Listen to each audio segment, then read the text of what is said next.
Hate crimes up 97% overall in Vancouver last year, anti-Asian hate crimes up 717%.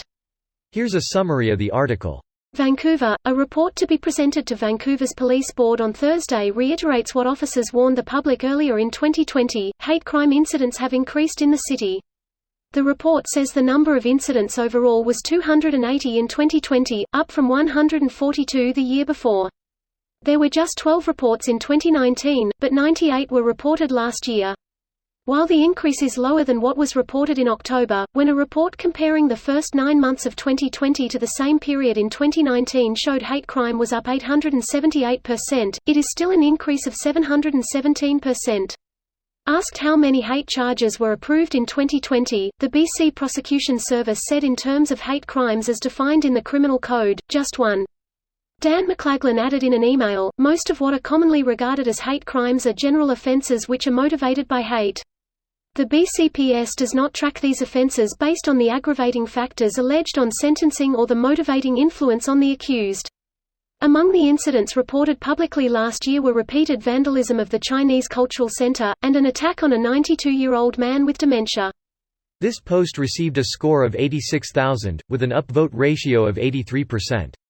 Here are the top comments in response to this article.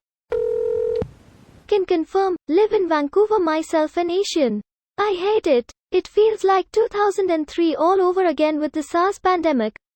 Hearing older folks being attacked by thugs for the little change they have during SNE made me very upset.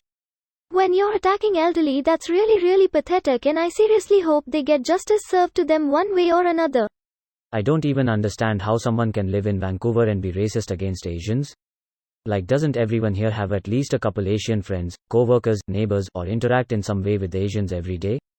Shouldn't that be enough to at least make them second-guess their preconceived notions about Asians, or at least be enough to not paint them all with the same brush?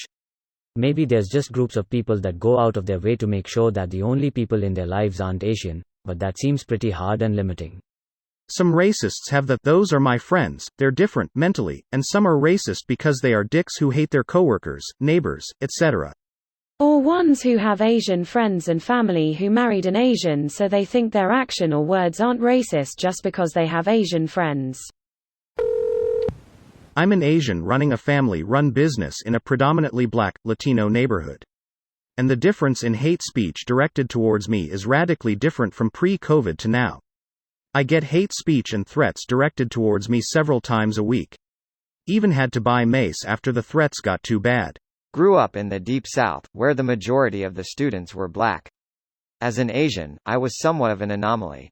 It was a brutal time at school. Things had been relatively fine after school, pretty much no issues for the last 15 years. COVID has definitely brought some of it back. Actually, fuck that. I had to lie on all my medical school applications and say I was white because of race quotas. It's insane that I just accepted that and pretty much forgot about it. Fuck institutional racism. Did lying on the applications work? And how did you hide the name? Have a traditionally white name.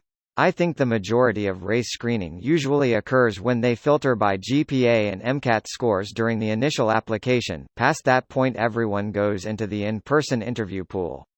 At that point, the only thing that matters is how the interview goes. My scores were above average for successful white matriculants but below the average for Asians. Got in without issue. I put that I was white on all my residency and fellowship applications as well. This video was automatically created by Reddit to speech. The article and comments in this video were selected from Reddit according to their upvotes, and any paraphrasing was performed by smmry.com, without any human intervention.